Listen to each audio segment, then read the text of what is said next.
r/ask Reddit. What's something a friend has said to you that changed the way you look at them?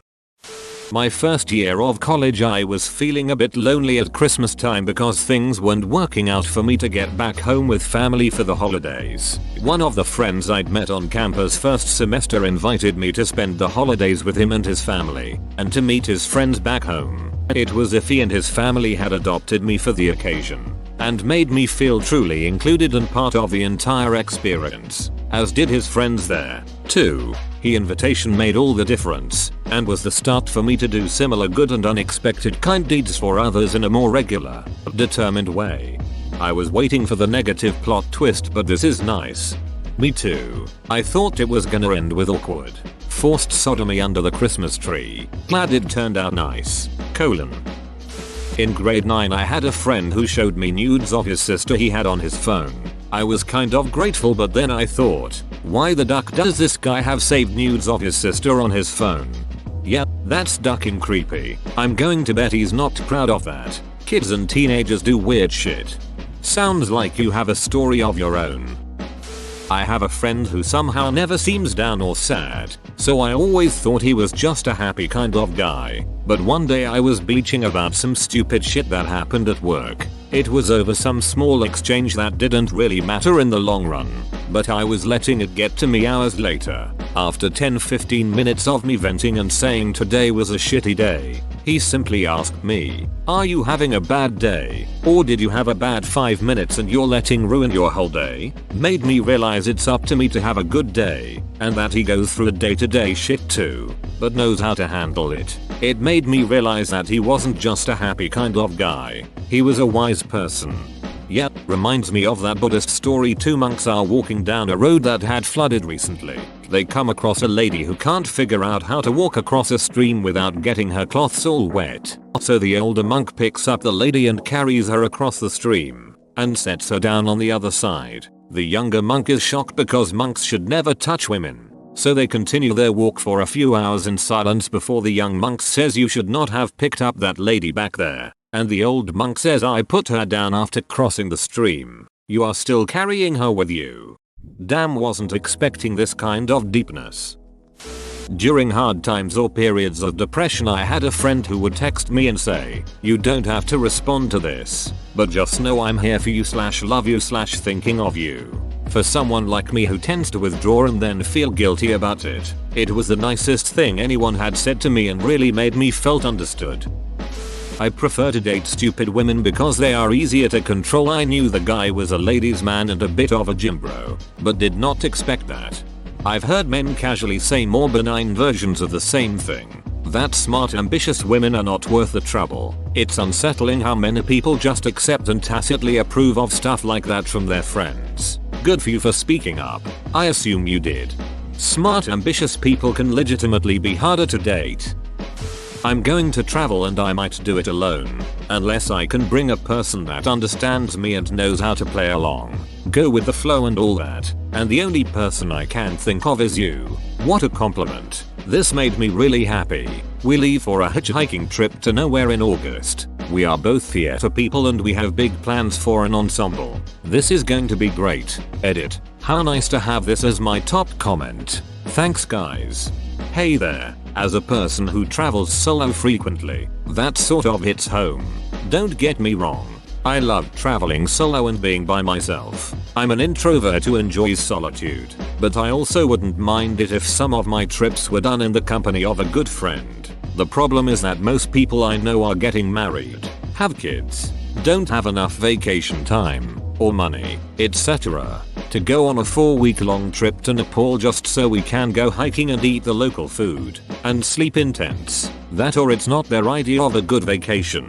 But then when I get back from each one of my trips, they always tell me they are jealous I get to have such cool adventures. It's so hard to find someone to go with. This year I was organizing a road trip around Iceland and everyone ended backing out and I had to cancel. Instead I'm flying to Japan solo. Duck it. If I ever turn to someone and say, "I really want to go on a trip with you," you are perfect. I mean it. I got started traveling when a friend said that to me. Not quite. You're perfect. but more like, would you like to travel to the end of the world with me to do some hiking? I was honored. It felt amazing. It was a trip of a lifetime and now I'm hooked. But unfortunately since then I've only been on one trip with a travel buddy. I usually travel alone. I had a friend tell me something very similar. I turned round and told him I couldn't think of a single person who annoys me as much as he does, and that he's a total wanker. We went traveling for 5 months. It was awesome. As long as you're going with someone who makes you laugh, you'll have the best time. Friend of mine. We've never been super close, but we're buddies. One day, after the rest of our social group had left and it was just us, we got to talking. He'd had a partner in a project a while back. His partner was a funny guy, but he was terrible at school work. He just didn't have instincts for what teachers were looking for. The project ended up getting a really bad grade. My friend starts talking about him. He explained that he chose that guy as his partner because he fascinated him. The partner was a unique kind of guy, and my friend wanted to get to know him, to find out what made him tick. I discovered that this friend of mine was a rare kind of person indeed. He was genuinely interested in other people. He wanted to know what motivates them, and to understand their perspective. I gained a lot of respect for him then, and I've never looked at him the same since. You must be similar to him in that respect because you found out what made him tick and it interested you so much that you remembered it and told the story here. And you must be similar to them in that respect because you were interested enough to comment on what interested him about how his friend was interested in that guy. Not long after my parents split up, my friend at school was getting annoyed at something in maths and I said, you just do this, and he said, yeah, well at least my parents still love each other. Was pretty ducked up for someone who refused to watch Peep Show because they said too many awkward things. My best high school friend told me, just hours after I lost both my grandparents who I dearly loved and admired, that I should stop whining and instead listen to her actual problems. I stole your favorite horse book and threw it away, Gilliana. So suck it. Duck Gilliana. Gilliana is a dunt. Duck her horse book. He's known for not being all that smart, and having a very traditional mind when it comes to women. We were talking and I said that I didn't want any children. And he said, you don't have to if you don't want it. He may not be as close-minded as I thought. It's nice when something like that happens. On the flip side, I said this to someone I felt comfortable around one day and I got back a serious what is wrong with so many of you women now. You're broken and don't want to do what you're naturally made for. Ouch. Reminds me of something I read either on Reddit or Fuck. It was an OB nurse who was in the room during a delivery and the woman was in extreme pain and was begging her husband to allow the docs to give her drugs, and he was patting her hand and said, now dear, you know you have suffered for Eve's sin. What actual? My friend Jen had recently split from her husband of 10 years due to not only a verbally abusive relationship, but also because she found out he was sleeping with his secretary. In my 1-year friendship with her, I had witnessed him saying things like, I don't know why you hide your smoking, Jen. You smell ducking disgusting and you obviously want to leave your son without a mom. I'm not trying to sound rude, but you're never going to look great in anything until you lose weight. I'm just being honest with you to help you. She was 5 feet 4 inches and 150 lbs. Jen never gets eaten out because she doesn't keep her meat flaps clean enough. Haha. Why do you hug everyone who comes over? Do you have to remind everyone how slutty you are when you drink? I could probably write a very sad book with them all. I went over to her new apartment to cheer and console her and ended up sitting through one of the most uncomfortable and creepy conversations ever. Some of her statements included, well, I have to thank him for so much because he really did help me to become a better person. Well, I'm still sleeping with him because she doesn't make him happy and he says he misses me in bed. He came to pick up my son and noticed how much weight I've lost finally. So I really have him to thank for that. He told me he's proud. That really fills me with joy. Making him proud. I left and cried in my car for half an hour because nothing I could say would reach her. She went back to him 3 months later and I haven't spoken to her since. Edit. Some of you are so very supportive and you're obviously very great people. Anyone would be lucky to have friends like you. I'm going to send my ex-friend a hello and maybe leave that door open in case she decides to walk through. Thank you guys. There are a couple comments here that make me really sad. Apparently this guy is not alone out there. She needs friends for support. People in abusive relationships isolate themselves very easily, and it makes their abusers hold on them stronger, without someone telling them how important they are, what a good person they are. They'll continue to believe the things their abuser says. Your friend deserves help. She most certainly does. She's a great person. I tried my very best for a long time, but maybe I'm just not qualified enough to be helpful. That whole awful conversation just could not be swayed no matter what I said. So after a year and some of that, I just backed out. Everyone you meet knows something you don't. My grandfather told me this, and it's been a good reminder that I am surrounded by teachers. Time is the best teacher. It's just a shame it kills all its students. Edit. Damn it. I was wrong. Fixed it. Never be ashamed to be the least wise man in the room, as long as you listen to the others. Often I see other women as a threat or a competition. I just don't feel that with you. You're just not someone I'd ever bother to compete with. Spoken by a true narcissistic personality who struggle to maintain friendships. You can guess why. I had a similar experience with a friend I told another story about in this thread. She told me she prefers hanging out with me over her other friends. BC when I'm around all the guys pay attention to her. Edit. Duck that girl. I hope you're not still friends. I don't know you, but you way out compete anyone who would think that, let alone say it. I had a good friend from high school tell me, as we were walking to the bar in our early 20s, since you had your baby and put on so much weight, it's nice to have all the guys catcalling me instead. That was the beginning of the end of our friendship. A friend said that she didn't understand how I could want to be a good person when I don't believe in God. She legitimately didn't know why I would try to do the right things and be a good person if no entity was judging me from afar and there was no reward after death.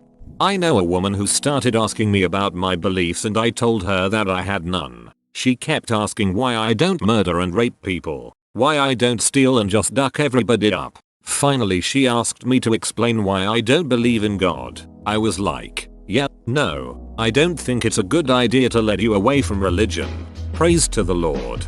People like this legitimately scare me. They are literally saying that without some long-term punishment or reward, they would not bother controlling their impulses. These kinds of people should not be left alone. They are insane. My roommate and I were always having deep conversations when we were drinking. She was always a little shy about herself, and rarely went into details that she deemed were too personal. After a few drinks I asked her what kind of sex she was into. She straight up told me, I really like anal. It was one of the first really personal details she revealed about herself, and that moment made us trust each other a lot more. Then we made out. Should also point out that I did not do anal with her. Well, that was rude. She said she really liked it. The best feeling in the world is that moment when you realize you have the kind of friendship where you can truly and utterly be yourself. Second to that is definitely anal. You need glasses, needless to say. I went to the eye doctor and got glasses. It changed the way I looked at her and everything else. He was promoted to project manager at work, and during the presentation he hoggled the credit instead of spreading it around. I gave him a heads up after the meeting. Hey man, you can't just act like you did it all yourself. There's no I in team. Remember? There is on mine. Dude's probably been promoted 3 times since then. A woman was raped in a park near to where I live. We were discussing it and my friend goes, well, she must have been wearing a really short skirt or something. We aren't friends anymore. Let that one drift off pretty quick. Ugh. I used to think people with these attitudes didn't really exist outside of movies and TV shows. Several years ago I was relentlessly sexually harassed by someone I worked with, and the guy I was dating asked me, well, what are you doing to make him do that? Really disgusting that people honestly think this way and see nothing wrong with it.